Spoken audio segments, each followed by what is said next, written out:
Prayers kicked off a rally outside of the Northwest ICE Processing Center in Tacoma mid-July.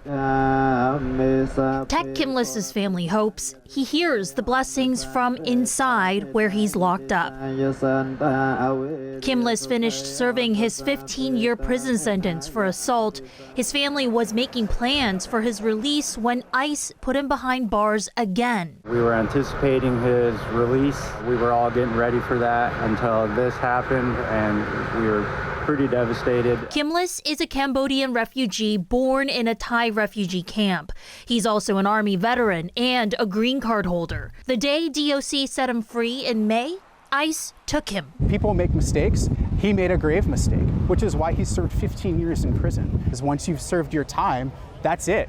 You're done. Like with that, you don't continue to be punished for those kinds of things. The Keep Washington Working Act bars local law enforcement from helping ICE deport people. But the Department of Corrections is an exception. Lawmakers made that distinction in 2019 to make sure the law would pass.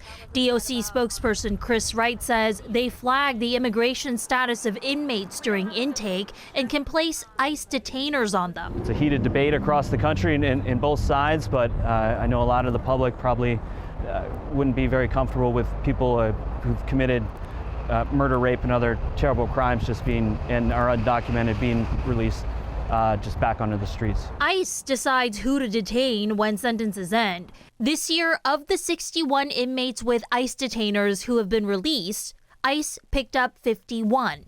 This matches the pace of 2023 and 2024. You know, I made a lot of poor choices. Mani Uch, also a Cambodian refugee like Tek Kimlis, had a green card when he was convicted of driving a getaway car in a robbery in 1994. Yeah, I just pled guilty. Uch served 3 years in prison. When he was set to get out in 1997, because ICE detainers aren't just for the undocumented, Uch landed in immigration custody for 2.5 more years. Deportation was off the table as Cambodia refused deportees at the time. Uch stayed in the U.S. Do you think you were punished twice because you were an immigrant? Yes, at the same time, yes, and we were being punished twice, and you know, it's also cruel and unusual punishment for the fact that you know, we couldn't be deported, and there was no way that we can get out. Uch was released in 2001 and pardoned in 2010 by then-Governor Christine Gregoire for showing long-term rehabilitation.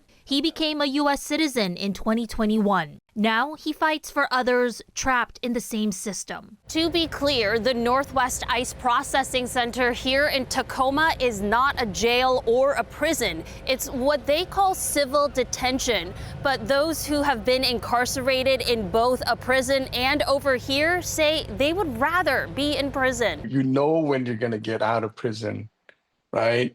Then when you step into immigration custody, that is out the window. The immigration system is not set up for rehabilitation at all. It's just a concentration camp. Are we ready to fight to free them all? Back at the rally, Tek Kimlis's family is dreading the worst outcome, deportation to a third country. In June, the Supreme Court ruled ICE can deport people to any country willing to take them, even when they don't have any ties to it. So the prayers keep coming. For these families, it's more than a ritual. It's a plea to be heard for redemption. These are people's lives that we're talking about. Not removal. I have a problem with that, and I hope you do too. Tek Kimlis's next hearing date is set for August 25th, and his family is hoping his veteran status would bring some kind of meaning to his immigration case.